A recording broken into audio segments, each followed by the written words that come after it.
Olá pessoal, sejam bem-vindos. Eu sou o professor Edson, eu trabalho no Instituto Federal Fluminense, na cidade de Campos dos Goytacazes, e eu irei ministrar uma disciplina que pertence ao curso de Engenharia de Controle e Automação, tá? Desse próprio IF.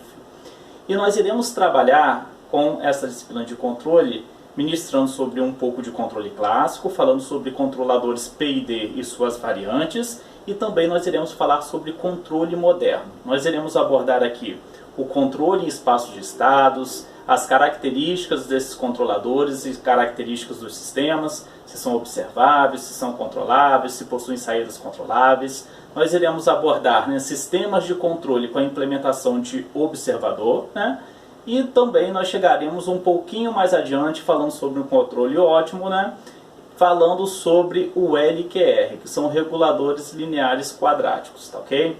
Então nós iremos trabalhar todas essas teorias na nossa disciplina de controle.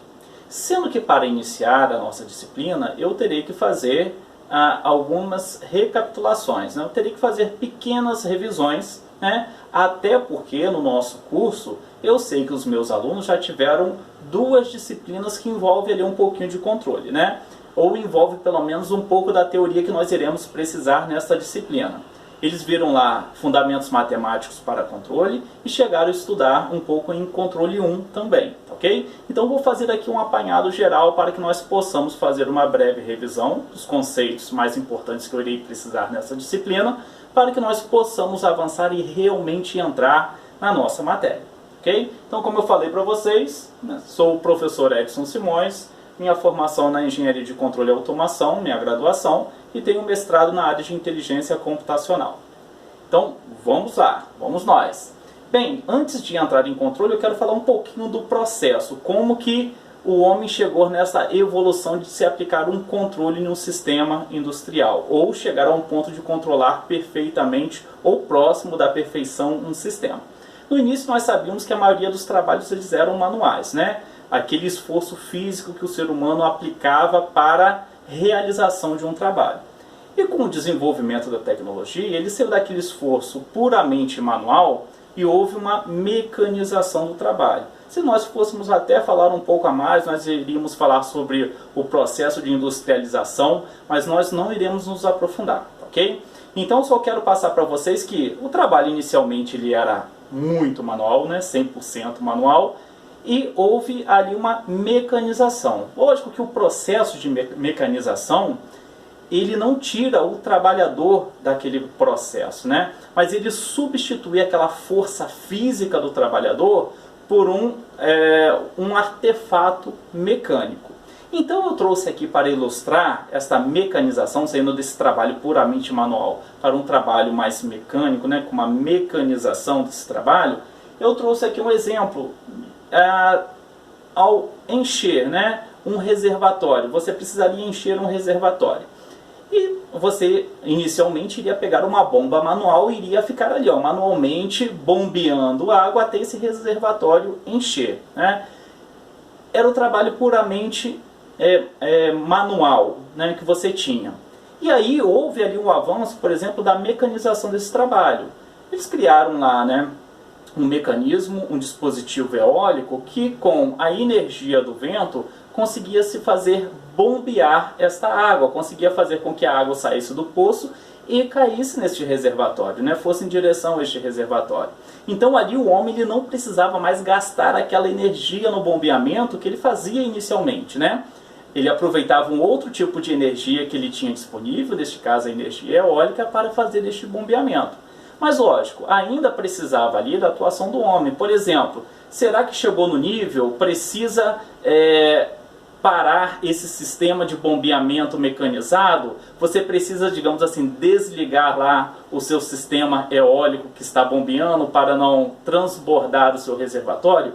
Precisava ainda do homem nesse mecanismo para fazer essa averiguação, ok? Este sistema que nós utilizamos aqui, por exemplo, utilizando a energia do vento para bombear água, se vocês forem pesquisar por uma questão de curiosidade, era muito utilizado na Holanda, naquela região dos Países Baixos, por ser o nível abaixo do mar, algumas regiões ficavam alagadas, e eles utilizavam a energia do vento para drenar água desses locais mais baixos e jogando para locais mais altos e ali poder plantar, fazer o cultivo, né? Plantações, tá ok?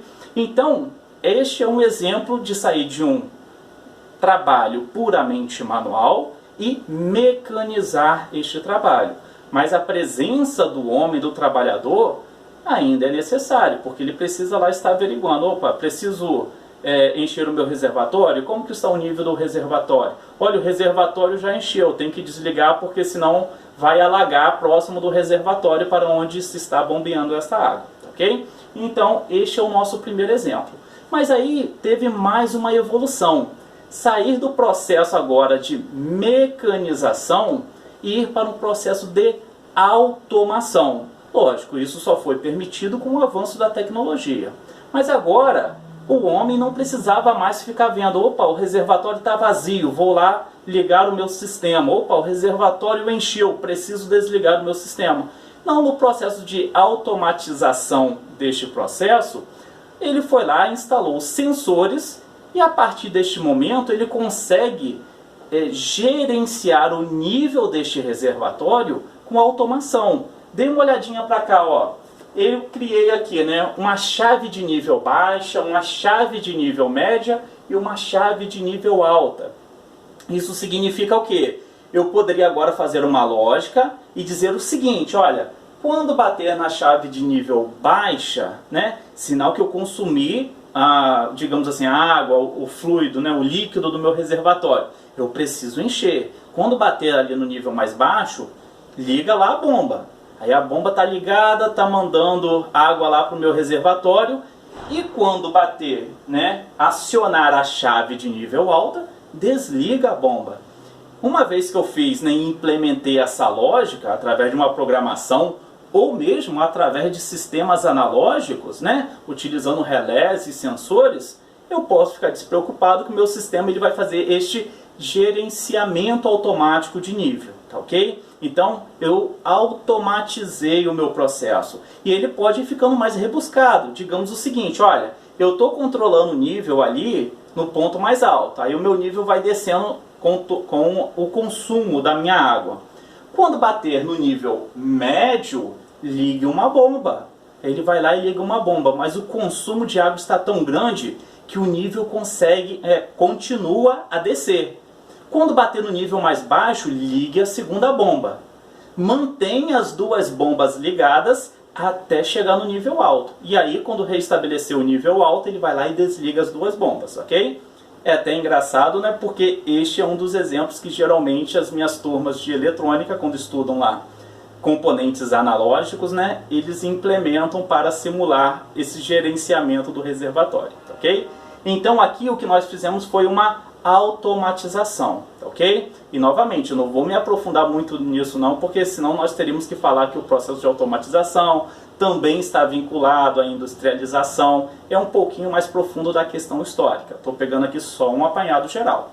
Mas olhem só, eu estou gerenciando o nível, meu nível ele varia do nível mais alto ao nível mais baixo. E se eu quisesse, precisasse, eu tivesse a necessidade de controlar um nível bem mais, digamos assim, bem mais fixo, né? Um nível ideal, um nível ótimo. Eu poderia só colocar esse gerenciamento de nível? Não.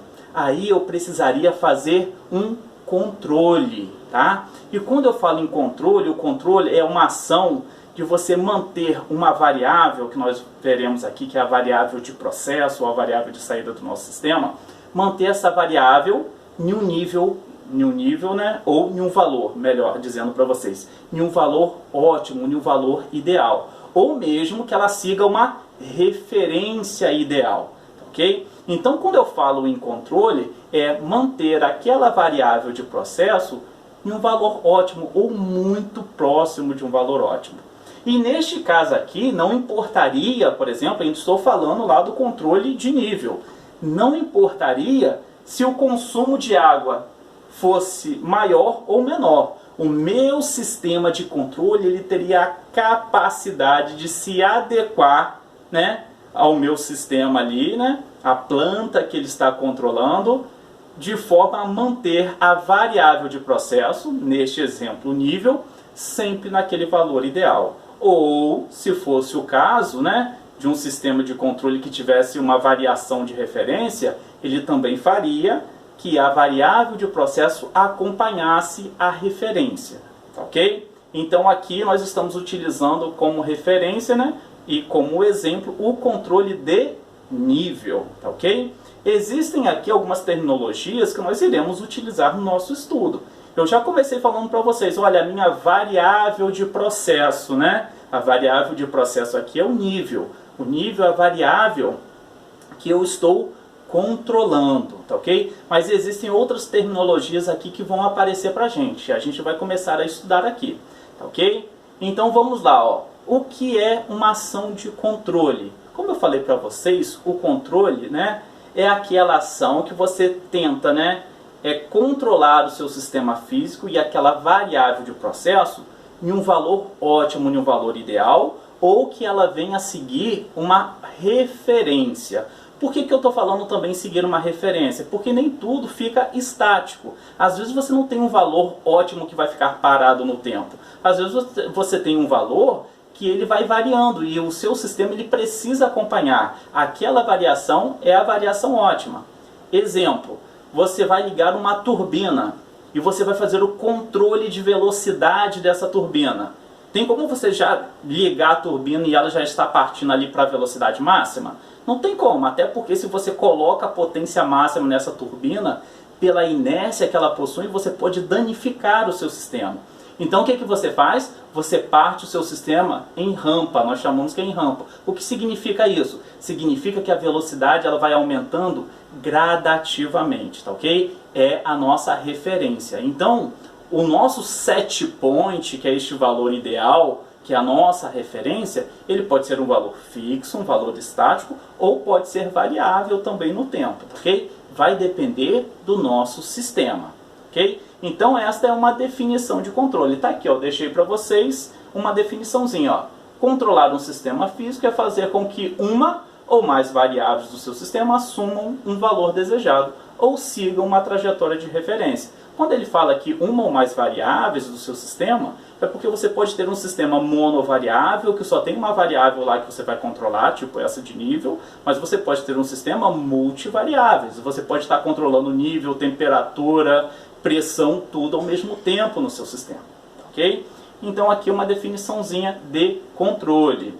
Vamos para alguns exemplos de sistemas que nós podemos controlar. Ele deu aqui, ó, lançamento de um foguete ou míssil. Você precisa controlar a trajetória deste foguete, né, a trajetória deste míssil.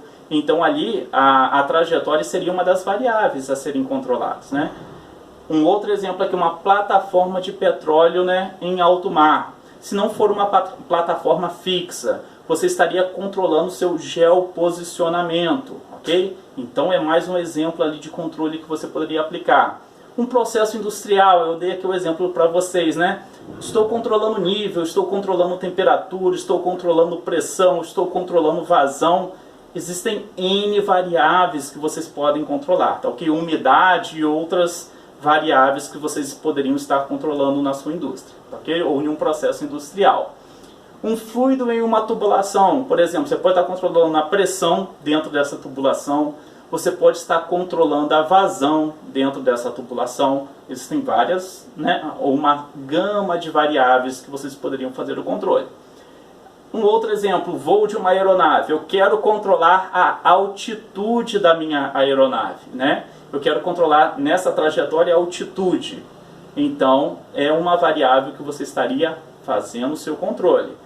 A órbita de um satélite, né? Que é essa distância ou raio em relação à Terra, que o seu satélite vai ficar em órbita, se vai ser um satélite, né, satélite geoestático ou não, ou se vai ser um satélite de órbita média ou órbita baixa. Tem algumas diferenças em relação a esses satélites, então você precisaria controlar, ok? E o posicionamento de uma antena parabólica. Você poderia estar apontando a sua antena parabólica para esse satélite. Se fosse um satélite geoestático, que é o que nós temos aqui na nossa casa para receber sinal de TV, ele fica paradinho em uma posição. Então você pode ir lá automaticamente apontar e ficar parado. Mas se for um satélite que você está recebendo dados, por exemplo, dados ambientais, e é um satélite que passa, né, 2 vezes ao... não sei se 2 vezes ao dia, mas pelo menos uma vez ao dia, em um determinado intervalo, e você precisa seguir ele, né, na trajetória que ele passa no céu durante 7 minutos, você precisa controlar o apontamento dessa antena. Você precisa controlar o azimuth e a elevação dessa antena, tá ok? Porque se essa antena não ficar bem direcionada, o seu sinal chega ruim para essa antena e você não consegue decodificar, tá ok? Então aqui são alguns exemplos de sistemas que nós podemos fazer o controle, perfeito? Vamos falar agora um pouquinho, né, das variáveis que nós iremos estar trabalhando nestes nossos exercícios e conceitos que nós iremos utilizar. Bem, variável controlada. A minha variável controlada é a minha variável de processo, tá? O que nós chamamos ali de VP, né? Nós indicamos pela simbologia ali de VP, tá? Ou também chamada de variável de saída do meu sistema, tá ok? Por que eu estou dizendo que é uma variável de saída? Porque é este valor desta variável que vai ser lida pelo meu sensor, tá ok? Vai ser lida pelo meu sensor e ele vai retornar para o meu sistema para depois ser feito um controle em cima dessa leitura, tá ok? Podendo ser feito, na verdade, que eu vou explicar lá mais um pouquinho para frente lá este conceito de retornar este valor da variável de processo para um sistema para a partir dali ele trabalhar, ok? Então, olha só, variável controlada. Eu quero controlar o nível do meu reservatório, né? Então, o VP é o nível do meu reservatório, tá ok? E a variável de saída, porque é a variável que eu estou fazendo a leitura lá no meu processo, no meu sistema, ok? Tem aqui uma definiçãozinha, que é a variável do processo físico, que deverá ser forçada a um valor fixo, que seria o nosso set point, ok? Ou a seguir uma trajetória de referência. Foi aquilo que eu falei para vocês, né? Na partida lá de um compressor, por exemplo, você vai partir em relação a uma velocidade, se fosse uma turbina, por exemplo, você teria que colocar uma velocidade para ir aumentando gradativamente, ok? Então este é um exemplo. E o que é a variável manipulada, pessoal? Ou uma variável de entrada do meu sistema, né? A variável manipulada é aquela variável física que você vai manipular, que você vai variar para que ela venha impactar na variável do seu processo. Exemplo, eu estou fazendo um controle de nível. O controle de nível é a variável controlada, variável de processo. Para fazer o controle de nível, eu vou variar a vazão de entrada do meu reservatório. Olhem só, estou variando a vazão de entrada para o meu reservatório para poder fazer o meu controle de nível, ok? Então, a variável de entrada desse sistema é o que? Vazão, é a vazão de entrada. E qual é a variável de saída desse sistema? É a variável de processo, que neste caso é nível, tá ok? Tudo bem? Vamos lá. Próximo conceito. Atuador. O atuador é o elemento físico, né, que eu utilizo para variar, né, a variável manipulada ou a variável de entrada do meu sistema. Eu falei para vocês que a variável manipulada é a vazão de entrada do meu reservatório. Mas como que eu vou variar essa vazão de entrada? Eu precisaria ter uma válvula que aí eu pudesse controlar, né, a abertura dessa válvula para que eu pudesse variar a vazão de entrada. Então, neste caso, o meu atuador é a válvula de entrada, tá? É a válvula que eu tenho na linha de entrada do meu sistema, na linha de vazão de entrada do meu sistema. Então, aquele dali é um atuador, tá ok? Podemos ter outros atuadores? Sim, com toda certeza. Quando eu falei do foguete, por exemplo, o propulsor do foguete é o atuador, tá ok? Então, beleza, atuador. O que é controlador, pessoal? O controlador é o dispositivo que vai receber as informações do seu sistema, tá? A partir daí, ele vai fazer algumas comparações internas para saber se ele está naquele ponto que você estipulou, né, que é o desejável. A partir dali, ele vai calcular uma ação de controle, vai enviar um sinal para o atuador, né, que o atuador vai fazer o quê? Fisicamente, ele varia a variável manipulada, a variável de entrada do seu sistema. Vamos voltar. A vazão, o atuador é a válvula, né, que eu tenho na entrada dessa linha. Então ele vai ali aumentar ou diminuir a vazão para que a variável de processo seja controlada, ok? Então o meu controlador, ok? Ele é o compensador do meu sistema, porque ele está sempre calculando uma ação de controle, uma ação, né, para compensar se o meu sistema sair daquele valor ótimo, né? Se a minha variável de processo sair daquele valor ideal, ok? Ele vai compensar com ações no meu sistema para que ele volte para aquele valor ideal, para que a minha variável de processo seja controlada, ok?